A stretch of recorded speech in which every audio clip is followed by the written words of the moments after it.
వాటన్నిటిని కూడా కమిటీ నిర్ణయించి సూచన చేస్తుంది. ఏం జరిగింది దాని మీద తప్పకుండా ప్రభుత్వం ఒక పేదవాడు గిరిజనుడు చనిపోయినప్పుడు మానవీయ కోణంలోనే ఈ ప్రభుత్వం స్పందిస్తుంది. అదేవిధంగా రైతు బీమా, పంటల బీమా. రైతు బీమా ఎందుకు తెచ్చింది తప్పు అని మేము చెప్పడం లేదు.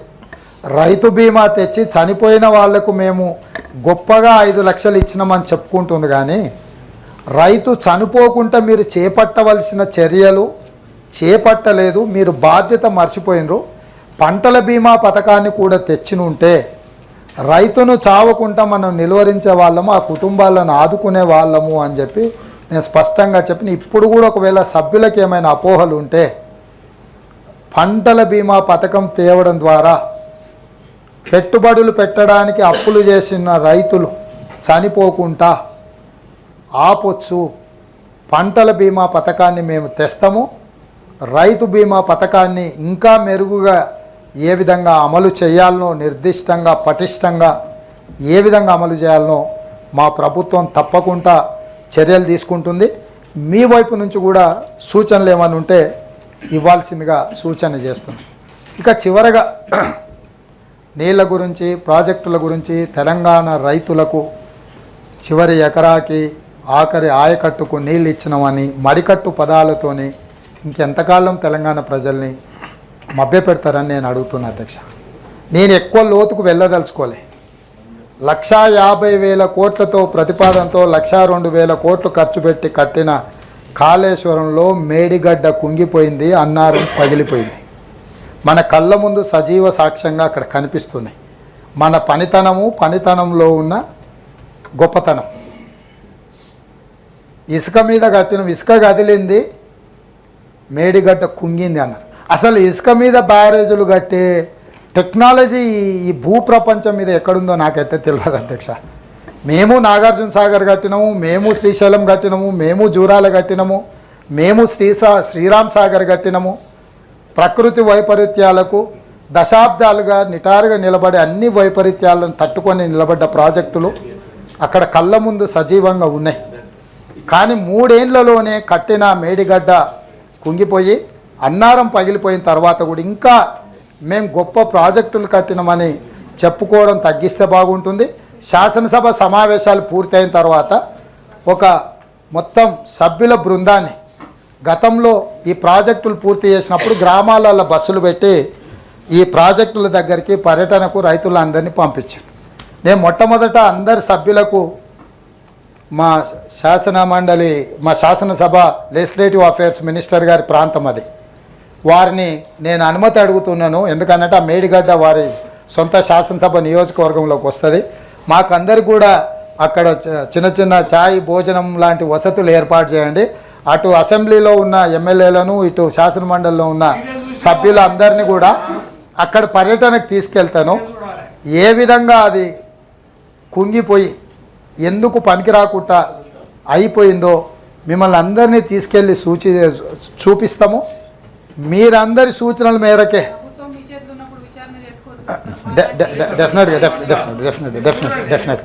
డెఫినెట్గా వారి సూచనను శ్రీమతి కల్వకుంట్ల కవిత గారు సూచన చేశారు, విచారణ చేయమని. డెఫినెట్గా వారి సూచన మేరకు ప్రతిపక్షం మంచి సూచన చేశారు. సిట్టింగ్ జడ్జి చేత విచారణ చేసి కాంట్రాక్టర్లు ఇచ్చిన వాళ్ళను, ఆ సంబంధిత శాఖ మంత్రులను, ఆ కాంట్రాక్టర్లను అందరినీ కూడా ఏ రకంగా చట్ట పరిధిలో శిక్షించాలనో డెఫినెట్గా శిక్షిస్తాం. ఈ రకంగా ముందుకు వచ్చి ప్రభుత్వానికి సహకరిస్తే డెఫినెట్గా చేస్తాం. సిట్టింగ్ జడ్జి చేత విచారణ చేస్తామని మా పెద్దలు జీవన్ రెడ్డి గారు చెప్పిండ్రు.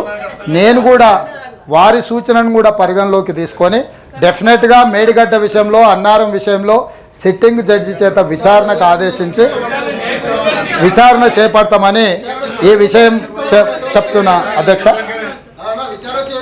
ప్లీజ్ రాజుగారు please please please please please please అదే కూర్చోయా.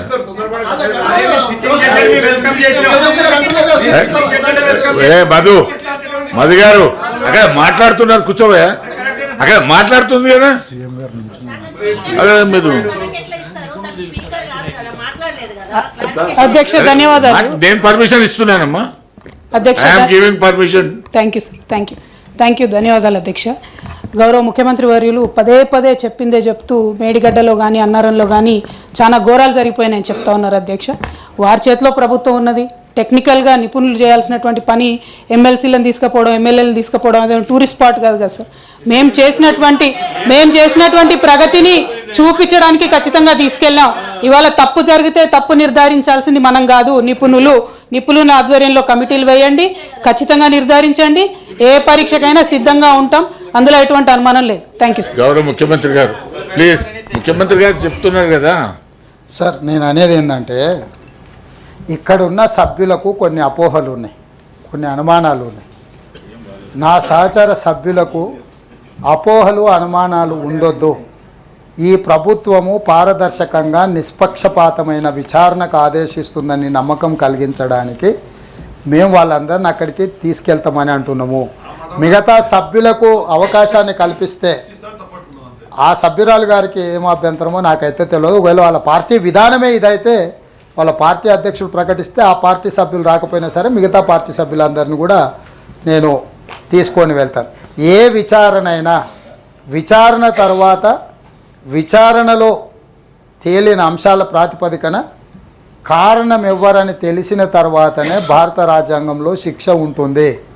నచ్చితే నజరానా, నచ్చకపోతే జుర్మానా విధానం ఈ ప్రభుత్వంలో ఉండదు. గతంలో ఏమన్నా అట్లాంటివి ఉన్నా ఇప్పుడు అట్లాంటివి జరగవు. కాబట్టి ఎవరు భయపడాల్సిన పని లేదు, ఆందోళనతో కుంగిపోవాల్సిన అవసరం లేదు. నిష్పక్షపాతమైన విచారణ చేసి చర్యలు తీసుకుంటాను. మీ ద్వారా సభ్యులకు నేను మాటిస్తున్నాను. అదేవిధంగా పెద్దలు జీవన్ రెడ్డి గారు ఒక కీలకమైన అంశాన్ని లేవనెత్తినారు. తెలంగాణ ఉద్యమంలో ఇది కూడా ఒక ఉత్ప్రేరకము.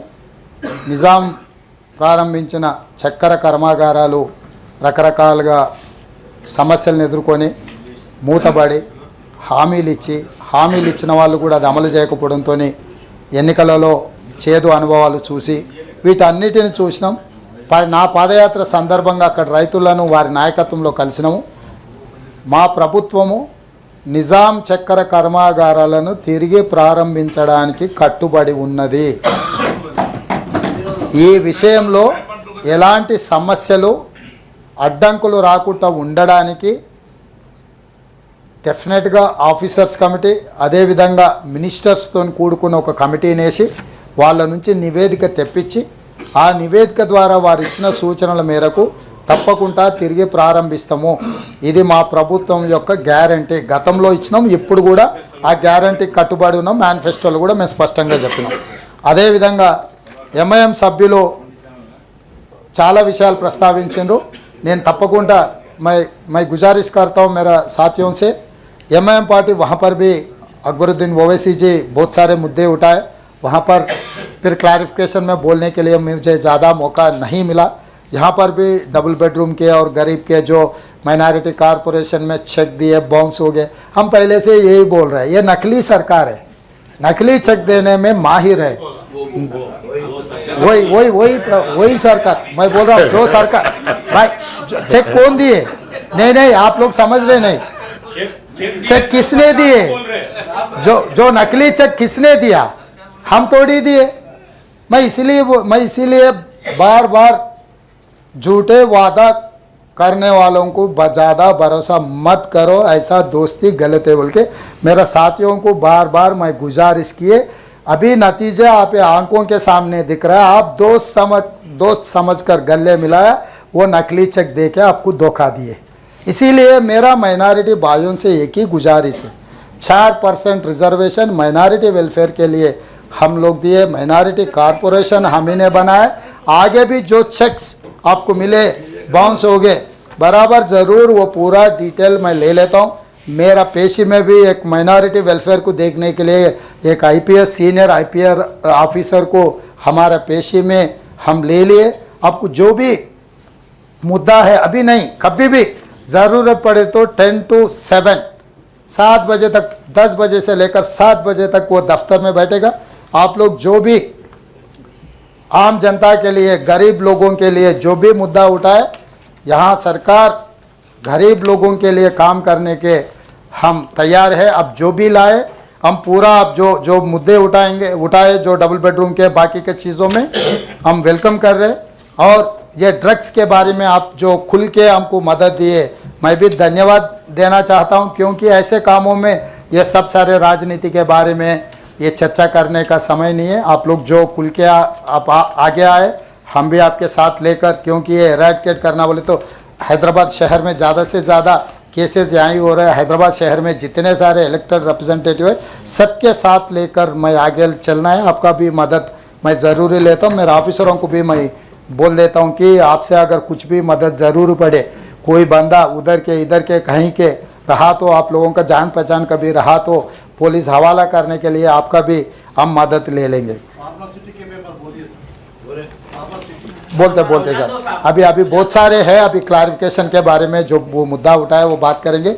आगे आने वाले दिनों में और बहुत सारे चर्चा होने वाले हैं। वो चर्चा में आप जो मुद्दा उठाएंगे, हम जब उसके बारे में का सरकार का क्या राय है, हम बहुत क्लियर कुल्लम कुल्ला मैं बोल देता हूँ। मैं कोई छुपा के इधर उधर नहीं है, मैं कुल्लम कुल्ला बोल देता हूँ।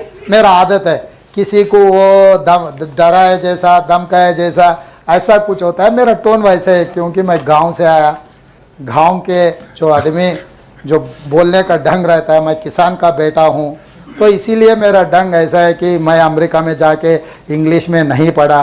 मैं तेलुगु मीडियम में सरकार स्कूल में छोटे गांव में पढ़ के इतने दूर आए। मैं नलामला फॉरेस्ट से ISO जंगल से ISO एक स्टूडेंट हूँ, एक किसान का बेटा हूँ। इसीलिए मेरा जो सोच है, जो दिमाग में दिल में है, वही बात मैं दिखाता हूँ। किसी को जो गुनहगार है उनको डर लगना है। जो ज़रूर उसके बारे में वक्फ बोर्ड लैंड के भी हम लोग जो आपके कंप्लेंट्स जो स्पेसिफिक केसेस हम जो देंगे, हम एग्जामिन कर दे के जो करना है कार्रवाई करना है हम लोग कर देंगे। అదే విధంగా నర్సిరెడ్డి గారు కూడా స్కూల్ సర్వీసెస్ మ్యాటర్ మీద, CPS మీద, జీతాలు మొదటి తారీఖు చాలా విషయాలు ప్రస్తావించారు. ఒకేసారిగా అన్ని సమస్యలు పరిష్కరించే దాని మీద మాట్లాడినారు. డెఫినెట్గా ఓపెన్ మైండ్తో ఉన్నాం. CPSని రివైవ్ చేయడం కానీ, 317 జీవోల విషయంలో కానీ ఈ ప్రభుత్వం మీ అందరితో చర్చలు గతంలో ఏ విధంగా అయితే టీచర్ సంఘాలకు సంబంధించి ముఖ్యమంత్రులే వాళ్ళతో కూర్చొని చర్చించి మీరు లేవనెత్తిన అంశాలను పరిష్కరించే విధానం ఉందో తిరిగి పునరుద్ధరిస్తాం. ఎమ్మెల్సీలతో పాటు టీచర్ల సంఘాల వాళ్ళు చాలామంది ఉన్నారు. ఆ విషయాలన్నిటి కూడా వాళ్ళతో ప్రత్యేకంగా సమావేశం ఏర్పాటు చేస్తాం. శాసనసభ సమావేశాలు ముగిసిన వెంటనే ఈ విద్యా విధానంలో ఉపాధ్యాయుల మధ్యలో ఉన్న సమస్యల్ని వాళ్ళు ఏమేమి ఎదుర్కొంటున్నారో వాళ్ళతోనే అవసరమైతే ఒక 4 గంటలు కూర్చొని అధికారులను కూడా నిర్ణయాలు చేసే అధికారులను, చీఫ్ సెక్రటరీతో సహా మిగతా అధికారులందరినీ కూడా పిలిచి మీతోని సమావేశాన్ని ఏర్పాటు చేస్తాం. మీరు లేవనెత్తిన అంశాలు అందులో ప్రభుత్వం పరిష్కరించగలిగిన వాటిని అన్నిటిని కూడా అక్రాస్ ద టేబుల్ వాటిని పరిష్కరిస్తాం. అదేవిధంగా శంబీపూర్ రాజు గారు వికలాంగుల విషయము అన్నారు. వికలాంగులది ఆల్రెడీ అవకాశం ఉన్నది. ఇంకా ప్రత్యేకంగా వికలాంగులకు ఏమైనా ప్రత్యేకమైన వసతులు ఏర్పాటు చేయాలన్నా కూడా ఈ ప్రభుత్వము ముందుకు వస్తుంది. ఇక అదేవిధంగా పబ్బులు, బార్లు మనం ఎంత తక్కువ మాట్లాడుకుంటే అంత మంచిది. ఎందుకంటే గత ప్రభుత్వం ఇచ్చిన అనుమతులు వాళ్ళు పెట్టిన పాపాల పుట్టనే మన నెత్తి మీద పెట్టారు. డెఫినెట్గా ఆల్రెడీ బార్లు, పబ్బుల మీద ఆదేశాలు ఇవ్వడం జరిగింది. వాటి మీద ఏ రకంగా చర్యలు తీసుకోవాలనో చట్ట పరిధిలో డెఫినెట్గా వాటి మీద కూడా చర్యలు తీసుకుంటాం. అదేవిధంగా AVN రెడ్డి గారు 317 జీవోకి సంబంధించి స్పౌస్ కేసెస్ గురించి వివిధ అంశాలు లేవనెత్తారు. డెఫినెట్గా ఈ జీవో వాళ్ళందరి సమస్యలు పరిష్కరించడానికి మా ప్రభుత్వం కట్టుబడి ఉన్నది. వాటన్నిటిని కూడా పరిష్కరిస్తాం. ఈచ్ ఇండివిజువల్ కేసెస్ ఏమున్నా కూడా వాటన్నిటిని కూడా మా దృష్టికి తీసుకురావాల్సిందిగా కోరుతున్నాం. బ్రేక్ఫాస్ట్కు సంబంధించి కూడా లాంఛనంగా సేమ్ ఇది కూడా అదే కేసు, నకిలీ కేసు. ఒక రోజు కోసం అట్లా ఫోటో ఫినిషింగ్ కోసం చేసిండ్రు, తర్వాత ఎక్కడ చేయలేదు. భవిష్యత్తులో మధ్యాహ్న భోజన పథకాన్ని అమలు చేసే దాంట్లో కూడా వాళ్ళకు వాళ్ళ జీతభత్యాలు కానీ వాళ్ళ ఖర్చులు కానీ ఏమి ఇవ్వకుండా మధ్యాహ్న భోజన పథకం కూడా లోపభూయిష్టంగా ఉన్నది.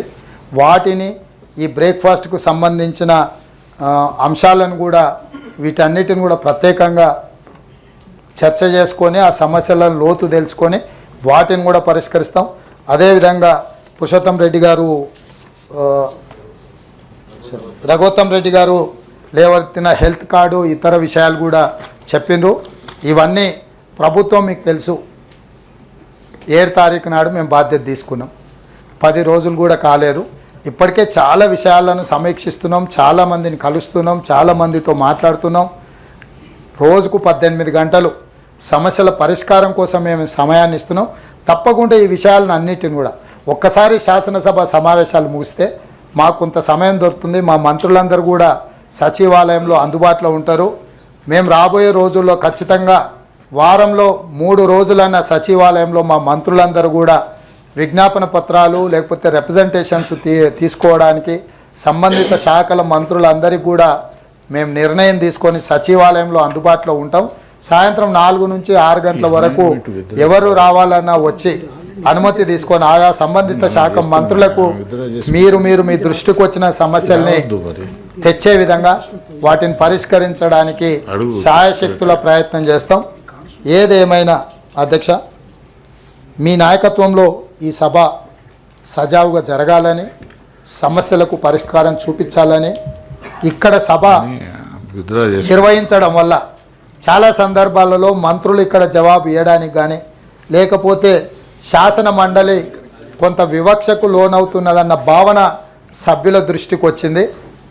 నేను అసెంబ్లీ స్పీకర్ గారితో మాట్లాడిన, తమరితో కూడా మాట్లాడిన, సంబంధిత శాఖ మంత్రితో కూడా మాట్లాడిన, తొందరలోనే మనము ఇక్కడ జరిగే శాసన మండలి సమావేశాలని ఆ ప్రాంగణంలోకి మార్చుకొని గతంలో ఉమ్మడి సమావేశాలకు వినియోగిస్తున్న అసెంబ్లీ బిల్డింగ్ను పూర్తిగా రిపేర్స్, రినోవేషన్, రిస్టోరేషన్ చేసుకొని వచ్చే బడ్జెట్ సమావేశాలను అక్కడికి తరలించడం ద్వారా ఒక పక్కన అసెంబ్లీ, ఇంకొక పక్కన శాసన మండలి, మధ్యలో సెంట్రల్ హాల్ పెట్టడం ద్వారా ఒక మంచి సాంప్రదాయానికి, సభ్యులకు కూడా ఒకరంటే ఒకరికి ఒక గౌరవం పెరగడానికి, అక్కడనే మంత్రుల చేంబర్స్ ఉంటాయి కాబట్టి సభ్యులు ఏవైనా విషయాలు ఉంటే మంత్రుల దృష్టికి తీసుకెళ్ళడానికి ఒక మంచి సాంప్రదాయానికి మనం పునాది రాయి వేద్దాం. మీరు కూడా అనుమతించండి. ఇది తరలించడానికి అవసరమైన అన్ని చర్యలు తీసుకోవడానికి నేను మా అధికారులకు ఆదేశిస్తా. మీరు ఇక్కడ ఉన్న నోటిఫై చేయాలనుకుంటా. నాకు తెలిసినంత వరకు ఇక్కడ ఉండే సభను అక్కడికి తరలిస్తే కూడా అక్కడ నోటిఫై చేయాలనుకుంటా. దాంట్లో పూర్తిగా మా సభ్యులందరూ కూడా అక్కడికి తరలించడానికి ప్రభుత్వంగా మేము నిర్ణయం తీసుకున్నాము. మీరందరూ కూడా మీ ఆమోదం తెలిపితే వచ్చే బడ్జెట్ సమావేశాల లోపే అక్కడికి తరలించుకుందామని చెప్పి నేను మీకు విజ్ఞప్తి చేస్తున్నా. మీరు అందరూ ఒప్పుకుంటే ఈ కార్యక్రమాన్ని ముందుకు తీసుకెళ్దాం. మా చీఫ్ సెక్రటరీ గారికి, మా అధికారులకు కూడా నేను తక్షణమే ఆదేశాలు ఇస్తాను. దీన్ని అమలు చేసి ఒక మంచి సాంప్రదాయాన్ని నెలకొల్పడానికి. నేను మళ్ళీ చెప్తున్నా, మనము ప్రజలు ఎన్నుకున్న ప్రజాప్రతినిధులము, మనం పాలకులం కాదు, మనం సేవకులము. వాళ్ళ సమస్యలు ప్రతి ఒక్కరు వ్యక్తిగతంగా వెళ్ళి వివిధ శాఖలతో కానీ వివిధ సంస్థలతో మాట్లాడలేరు కాబట్టి మనకు బాధ్యత ఇచ్చిండ్రు. మీరు ఏది ఉన్నా సమస్యలను లేవనెత్తడానికి ఎప్పుడైనా రావచ్చు. సమస్యల్ని పరిష్కరించడానికి ఈ ప్రభుత్వం ఓపెన్ మైండ్తో ఉన్నది. ఈ పరిపాలనను సజావుగా ముందుకు తీసుకెళ్ళి సంక్షేమ రాష్ట్రంగా, అభివృద్ధి రాష్ట్రంగా దీన్ని తీర్చిదిద్దుకుందాం. మన భవిష్యత్ తరాలకు ఒక మంచి సాంప్రదాయం. ఎందుకంటే గతంలో చుక్కా రామయ్య గారు, ప్రొఫెసర్ నాగేశ్వర్ గారు, చాలామంది మేధావులు ఇక్కడ సభ్యులుగా ఉన్నారు. వాళ్ళతో పాటు నాకు కలిసి పనిచేసే అవకాశం వచ్చింది. నేను మొట్టమొదట ఈ సభలకే వచ్చిన. నాకు ఈ సభ మీద ప్రత్యేకమైన అభిమానం ఉన్నది. ఎందుకంటే నాలాంటి యంగ్స్టర్కి ఓ 15-16 సంవత్సరాల క్రితమే అవకాశం వచ్చి ఇందులోకి వచ్చి కొంత నేర్చుకోవడానికి అవకాశం వచ్చింది. కొత్తగా వచ్చిన సభ్యులకు కూడా నా సూచన, ఆ రోజుల్లో మేము ఏదైనా అంశం మీద చర్చ ఉందంటే రాత్రి మొత్తం ప్రిపేర్ అయ్యేటోళ్ళం, చదువుకునేటోళ్ళం. ఒక్కోసారి నేను ఈ సభకు వచ్చేటప్పుడు ఉదయం డైరెక్ట్గా రాత్రంతా చదువుకొని డైరెక్ట్గా తయారై ఒక్క నిమిషం కూడా నిద్రపోకుండా ప్రిపేర్ అయ్యి డేటా కలెక్ట్ చేసి అంశాలను తీసుకొచ్చి ఇక్కడ ఉండి ప్రభుత్వాన్ని ఇరుకున పెట్టడమే కాకుండా ప్రజలకు సహాయం అందించే విధంగా చర్చలలో మేము పాల్గొన్నాం. ఆ అనుభవమే ఈరోజు నాకు చాలా అంశాలలో ఉపయోగపడ్డది. నేను కూడా సభ్యులకు మీరు లేవనెత్తే అంశాలకు తప్పకుండా చైర్మన్ గారు మీకు అవకాశం ఇస్తారు. మనం పొలిటికల్ యాంగిల్లో మాట్లాడితే చైర్మన్ గారు అయినా సమయం ఇవ్వలేరు. మాకైనా మేము జవాబుదారీతనంతో మీకు సమాధానాలు ఇస్తాము. ఆ విధంగా ఒకరికొకరు సహకరించుకొని ఒక మంచి సాంప్రదాయాన్ని ఈ శాసన మండలి ద్వారా, ఎందుకంటే ఇది పెద్దల సభ, మనకు వయసు తక్కువ ఉన్నా లేకపోతే అనుకోకుండా మనకు అవకాశాలు వచ్చినా దీన్ని సద్వినియోగం చేసుకోవడం ద్వారా రాజకీయ పరిణతిని ప్రదర్శించాల్సిన బాధ్యత మన అందరి మీద ఉన్నది. మా ప్రభుత్వం ఆ దిశగా సహకారం అందిస్తుంది, ముందుకు వెళ్తుందని తెలియజేస్తూ సెలవు తీసుకుంటున్నాను. గౌరవ ముఖ్యమంత్రి గారు శాసన పరిషత్తు పాత అసెంబ్లీ భవనాల్లోకి మార్చాలనేటువంటి నిర్ణయం గతంలోనే కూడా ఒకసారి మనం తీర్మానం కూడా చేసినాము. కాబట్టి మనందరి యొక్క ఆమోదంతోనే వచ్చే బడ్జెట్ సమావేశాల లోపల అక్కడ మార్చడానికి అటు శాసనసభాపతి నన్ను, ఎల్ఏ మినిస్టర్ శ్రీధర్ బాబు గారిని, R&B మినిస్టర్ గారిని కూడా కూర్చొని దానికి కావాల్సినటువంటి రిపేర్లు అవన్నిటికీ కావాల్సిన డబ్బులు వెంటనే విడుదల చేయడానికి కూడా వారు ఆదేశించినారు. వారికి ప్రత్యేకంగా ఈ సభ తరఫున ధన్యవాదాలు తెలియజేస్తున్నాను. There are 3 amendments moved by the శ్రీమతి కల్వకుంట్ల కవిత గారు to the motion of thanks and governor address. They are before the house. వారికి నేను రిక్వెస్ట్ చేస్తే వారు విత్డ్రా చేసుకుంటా అని చెప్పారు. సార్ అది అయితే ఎందుకంటే ప్రజాస్వామ్యయుతంగా ఎన్నికైనటువంటి క్రితం ప్రభుత్వాలను చాలా దారుణాతిదారుణమైనటువంటి రీతిలో గవర్నర్ గారి అడ్రస్లో పొందుపరచడం జరిగింది సార్. ఆ పదాలను డెఫినెట్గా అన్పార్లమెంటరీగా ఉన్నాయి, వాటిని తొలగించాలని చెప్పి I want to press the amendment sir unless the government comes forward to request. ఎందుకంటే this is the first day unless honorable CM requests, we will not withdraw, sir, because he has to be responsible. The language used in yesterday's governor's speech is not acceptable to our party and people of Telangana also, sir. చెప్తారా ముఖ్యమంత్రి గారు? LA minister గారు. గౌరవ chairman గారికి, గౌరవ శాసన మండలి సభ్యులందరికీ మరి హృదయపూర్వకంగా శుభాకాంక్షలు, నమస్కారాలు తెలియజేస్తూ, గౌరవ శాసన సభ్యురాలు లేవనెత్తిన ఆబ్జెక్షన్, శాసన మండలి సభ్యురాలు లేవనెత్తిన అంశం విషయంలో వారికి కూడా తెలుసు, వారికి ఉన్న అనుభవం అట్లా గవర్నర్ గారి స్పీచ్ అధ్యక్ష, అది గవర్నర్ గారి స్పీచ్కి సంబంధించి అంటే వారి అభిప్రాయంలో అది కఠోరంగా ఉందని వారి అభిప్రాయం. ఈరోజు మొత్తం రాష్ట్ర ప్రజలకు సంబంధించిన ఒక ప్రధానమైన అంశాన్ని ప్రజల దృష్టికి తీసుకెళ్లే ప్రయత్నం చేశాం తప్ప ఎవరి మనసును గాయం చేయాలని కానీ ఎవరు వ్యక్తిగతంగా వారిని కంచపరిచే విధంగా మేము ఈరోజు గవర్నర్ స్పీచ్లో ముఖ్యమంత్రి గారు కానీ గౌరవ మా సహచర క్యాబినెట్ మంత్రులు కానీ చేయలేదు. So I would like to request honourable member to consider and drop that amendment. నన్ను అది కాన్స్టిట్యూషన్ ప్రొవిజన్ లేదు, నేను స్టడీ చేశాము. ప్లీజ్ ప్లీజ్ ప్లీజ్ ప్రభాకర్ గారు please. Although we do not agree with whatever honorable governor has said, it is really not in good spirit. పోయిన ప్రభుత్వాలన్నీ తప్పు చేసినాయి, నిరంకుశంగా ఉన్నాయి, నిర్బంధంగా ఉన్నాయి అనేటటువంటి పదాలన్నిటి మీద సీరియస్గా ప్రొటెస్ట్ చెప్తూ మా ప్రొటెస్ట్ రిజిస్టర్ చేస్తూ ప్రభుత్వం యొక్క మొదటి రోజు కాబట్టి వారికి లేదమ్మా. ప్రభాకర్ గారు యు ఆర్ నాట్ అమైండెడ్. మీరేం ప్లీజ్. కవిత గారు గౌరవ సభ్యురాలు ఇచ్చినటువంటి దాన్ని ప్లీజ్ ప్రభాకర్ గారు, కవిత గారు క్లోజ్ చేయండి అమ్మా. సార్ ఒకటి సార్, సరే విత్ ఇన్ ద పార్టీ అన్న, with in the party there is a discussion. మాది మెజారిటీ ఉంది సార్ ఇక్కడ, దీనిలో పెద్ద ఆలోచన ఏం లేదు. మేము గట్టిగా అమెండ్మెంట్ ప్రెస్ చేసి ఓటింగ్కి పోతే గెలిచేది మా తీర్మానమే ఉంటుంది. కాకపోతే definitely in the spirit of cooperating with the government, ఎందుకంటే తెలంగాణ ప్రజల కోసం ఒక మెసేజ్ ఇవ్వడానికి మీరు ఎంత దుందుడుకుగా ఉన్నా, మీరు మమ్మల్ని ఎంత పర్సనల్గా దెప్పి పొడిచినా, it is not personal, it is government, it is governance ultimately which matters. కాబట్టి with the respect to the institution ఇస్తున్నాం, అదే రెస్పెక్ట్ ప్రభుత్వం కూడా ఫ్యూచర్లో ప్రతిపక్షాల పట్ల చూపిస్తుంది అనేటటువంటి నమ్మకంతో నేను నా అమెండ్మెంట్ని విత్డ్రా చేసుకున్నాను సార్. Thank you. అంటే టెక్నికల్గా విత్డ్రాల్ ఉండదు, కానీ నేను మోషన్ చదువుతాను, దీన్ని క్లోజ్ చేస్తాను. There are 3 amendments moved by the Srimati Kalvakuntla Kavita. The motion thanks governor's address. They are before the house. I shall now put the amendments 1, 2, 3. Vote on the question. Is that those who are for the amendments, please say aye. Those who are against, please say no. No save it. No save it. The amendments are lost. The question is that the following motion moved by the Sri T. Jeevan Reddy, seconded by A. Alugubelli Narsireddy Garu, is before the House. That the members of Telangana Legislative Council assembled this 19th session are deeply grateful to the Governor. The address which she has been pleased to deliver to the members of Telangana Legislative Council on 15/12/2023. Those who are for the motion, please say aye. Those who are against, please say no. Ayes have it, ayes have it. The motion is carried.